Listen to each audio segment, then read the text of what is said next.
ជំរាបសួរបងប្អូនគ្នាចាកូនព្រះសម្រាប់ពេលវេលាដល់គ្រូមកបងប្អូនគ្នាបានជួបគ្នាសាជាថ្មីផងដែរចាអញ្ចឹងចូលមេរៀនបងប្អូនគ្នាជាងនេះអ្នកគ្រូនឹងរៀននៅវិទ្យាថ្នាក់ទី6ហើយមេរៀនដែលយើងនឹងរៀនជាមួយគ្នាថ្ងៃហ្នឹងគឺតើតជាមួយនឹងមេរៀនទី12អំពីភាគរយចាមេរៀនអំពីភាគរយហើយអ្នកគ្រូក៏មានជាចំណោទតើតជាមួយនឹងក្នុងមេរៀនភាគរយផងដែរចាយើងមកបញ្យល់មកគ្នាថ្ងៃនេះចាអញ្ចឹងចូលដល់ប្រធានចាអញ្ចឹងរៀន5រកប្រាក់បាន48000នៅក្នុងមួយថ្ងៃចាហើយគាត់សន្សំ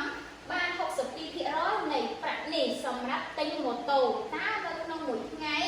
គាត់សន្សំបានប្រាក់ប៉ុន្មានចាអ្នកគ្រូអានម្ដងទៀតវិញ5រកប្រាក់បាន48000នៅក្នុងមួយថ្ងៃគាត់សន្សំបាន62%នៃប្រាក់នេះសម្រាប់ទិញម៉ូតូតើនៅក្នុងមួយថ្ងៃគាត់សន្សំបានប្រាក់ប៉ុន្មានចាឥឡូវចូលមកក្នុងការដែលកណនីផ្លេចទាំងហ្នឹងយើងមានអ្នកគ្រូក៏មានប្រមាណវិធីហើយអ្នកគ្រូក៏មានជារបៀបឆ្លើយដែរចាអញ្ចឹងដើម្បីដឹងថាតើរកប្រាក់មី5ក្នុងមួយថ្ងៃគាត់រកបានប្រមាណយើងនឹងមកកណនីមួយអ្នកគ្រូអស់គ្នាចាអញ្ចឹងមុននឹងកណនីក៏អ្នកគ្រូមានជារបៀបឆ្លើយអញ្ចឹងអ្នកគ្រូរកថា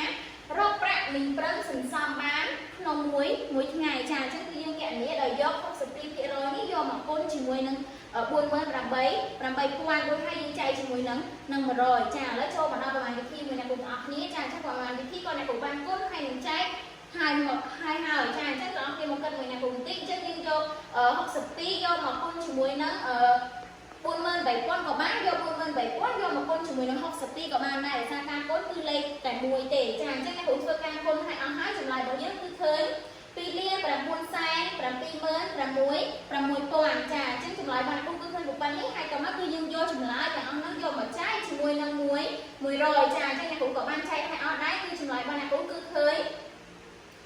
29760ចាអញ្ចឹងចម្លើយរបស់យើងគឺឃើញ29000ចា29760ចាអញ្ចឹងយើងដាក់មកដូចនេះនៅក្នុងមួយថ្ងៃមាន5សន្សំបានប្រាក់29760អីចា60រៀលចាអញ្ចឹងឡើយយើងដាក់រៀលឲ្យគេបន្តិចមកចាអញ្ចឹងនេះគឺជាចម្លើយចាអញ្ចឹងលោកហាត់បានអ្នកគ្រូដែលតេតងជាមួយនឹងចំណាយហើយនៅក្នុងមេរៀនភាគរយក៏បានចាប់ត្រឹមតែប៉ុណ្្នឹងអញ្ចឹងអ្នកគ្រូសូមថាបងប្អូនទាំងគ្នាបានទៅទៀតវិញក៏បានអនុវត្តនៅលំហាត់ផងដែរចាអញ្ចឹងអ្នកគ្រូសូមអរគុណសូមព្រះប្រទានពរ